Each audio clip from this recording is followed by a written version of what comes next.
Mr. Speaker, I rise today in support of the resolution and the underlying resolution. H.R. 3700 is a package of several bipartisan bills that have been voted on by the House Financial Services Committee and received bipartisan support and have passed multiple times since 2006 in both Republican and Democratic Congresses. H.R. 37 cuts down on inefficiency and duplicative regulation. The bill employs a common sense approach to mitigating the overlapping and redundant procedures that have made rental assistance programs unnecessarily burdensome for some tenants as well as private owners and investors of affordable housing. The portions of H.R. 3700 that are of particularly importance to me and to many of the large metropolitan housing authorities around the country create positive changes based on project-based vouchers.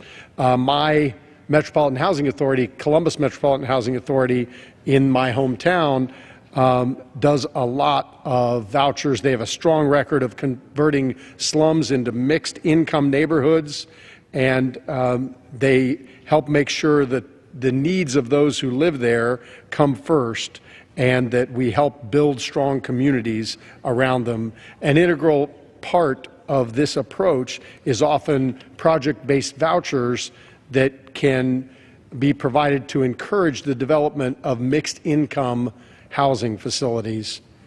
However, because the Columbus Metropolitan Housing Authority is approaching its cap on project-based vouchers, as many metropolitan housing authorities around the country are, their capacity to build new mixed-income communities that are thriving and strong is at risk. And this bill authorizes public housing authorities to do project-based vouchers up to 20% of its authorized voucher allocation rather than 20% of its voucher funding. This change ensures that the unauthorized number of vouchers is more stable. It will help make it easier for housing authorities to plan their future investments in the communities they serve.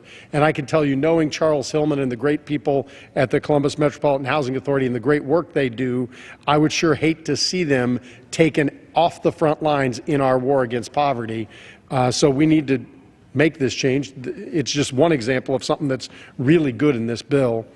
According to the Congressional Budget Office, this bill is projected to actually save $311 billion in discretionary spending over just the next 5 years.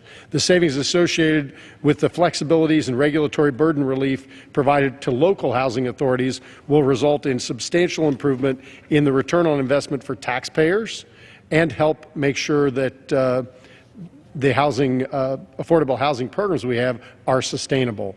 Mr. Speaker, the bill passed the Financial Services Committee, the committee on which I serve, with a vote of 44 to 10, a strong bipartisan vote. And it's my understanding that the sponsor of this legislation has worked over the past few weeks with the ranking member of the committee, Ms. Waters, to address an amendment that she offered, which has been made in order under the rule, which will alleviate the concern of some members about this legislation. And so even though it only passed 44 to 10, which is pretty good, I think we could actually see a bigger improvement when it hits the floor, because I think he's worked with the ranking member, Ms. Waters from California, to alleviate some of those concerns. I look forward to debating this bill with our House colleagues, and I urge support for both the rule and the underlying legislation. I reserve the balance of my time, Mr. Speaker.